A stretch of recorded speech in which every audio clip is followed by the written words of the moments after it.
di sini kita akan membuat peta tematik mengenai usia produktif dan tidak produktif di Kota Tasikmalaya.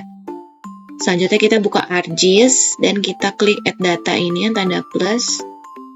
Kita masukkan batas administrasi desa Kota Tasikmalayanya.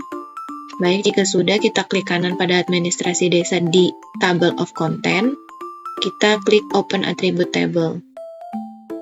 Kita akan menambahkan tabel. Di sini caranya adalah pencet tabel option, klik add field, klik sesuai tidak produktif.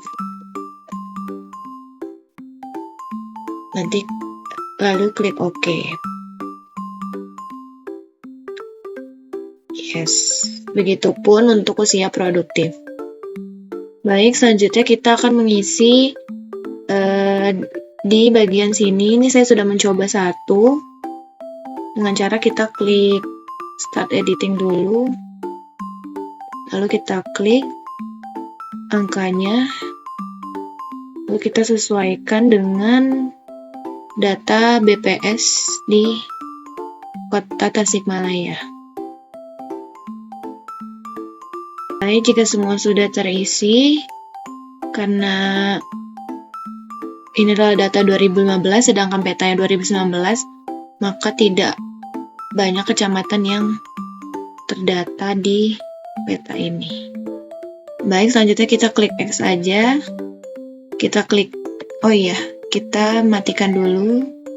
Kita stop editing. Lalu kita klik kanan. Kita klik properties. Lalu kita klik chart, bar and column. Kita masukkan data usia produktif dan tidak produktifnya, bisa diganti warna sesuka kalian. Lanjut kita edit lagi di properties. Kita klik orientation-nya bar, 3D, oke. Lanjut size-nya kita bisa kecilkan atau besarkan, opsional.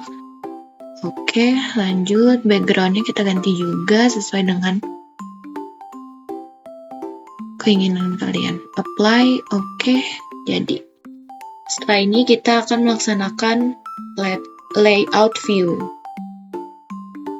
Seperti ini.